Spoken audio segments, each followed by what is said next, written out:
Baada ya binti wa marehemu waziri mkuu wa zamani Raila Odinga, Winnie Odinga, kueleza kukerwa na changamoto anazokumbana nazo kutoka kwa uongozi wa juu wa chama cha ODM, mbunge wa Saboti Caleb Amisi ameibuka na madai mazito dhidi ya Rais William Ruto.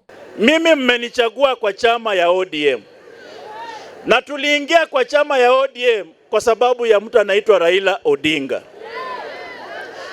Tuliingia kwa sababu ya baba Raila. Amisi amemshutumu Rais Ruto kwa kushawishi migogoro na mivutano inayoendelea ndani ya ODM, akidai kuwa rais amenunua ushawishi ndani ya chama kupitia watu wengine na sasa anaathiri maamuzi ya uongozi wa juu wa chama, jambo linalowakatisha tamaa wanachama wa ukweli. Ameweka hapo mzee mkongwe anaitwa Oburu. Mtu paka umwambie kitu ya kusema ndio aongee.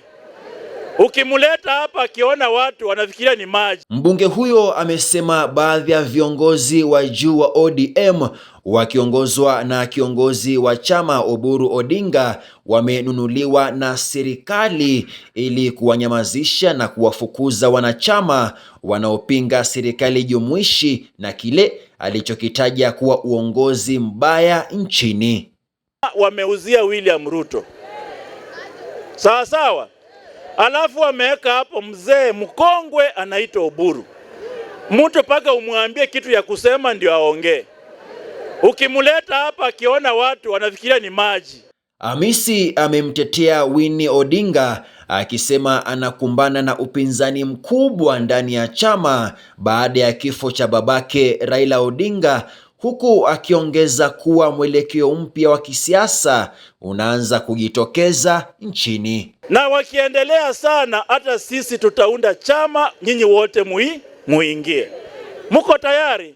Ameeleza kuwa Winnie Odinga ambaye pia ni mbunge wa Eala ni miongoni mwa waathiriwa wa mkakati wa utawala wa Rais Ruto unaolenga kudhoofisha ODM. Hadi wanataka kufukuza watoto wa Raila mwenyewe, Winnie Odinga, msichana ambaye ni yatima amewachwa na Raila, wanataka kufukuza huyo mtoto kwa chama. Ati kwa sababu wameuzia William Ruto. Kwa mujibu wa Amisi, migogoro na changamoto za uongozi zinazoikumba ODM ni mipango ya kisiasa iliyopangwa kwa makini na serikali ili kudhoofisha chama na kuangamiza kabisa upinzani. Ndio walifanya Lazaro aliisha, hata tayari hajawahi onekana. Caleb huwezi mfanyia mchezo bwana. Huyu ni kijana sharp, ameenda starehe, amesoma, ako na degree, ako na master. William hauwezi huyu. Mbunge huyo wa muhula wa pili amedokeza kuwa kundi la viongozi vijana ndani ya ODM wanaokumbwa na upinzani kutokana na misimamo yao linafikiria kuunda chama kipya cha kisiasa kitakachosukuma mbele maslahi na ajenda za wananchi wa Kenya. Wakiendelea sana, hata sisi tutaunda chama, nyinyi wote muingie. Muko tayari?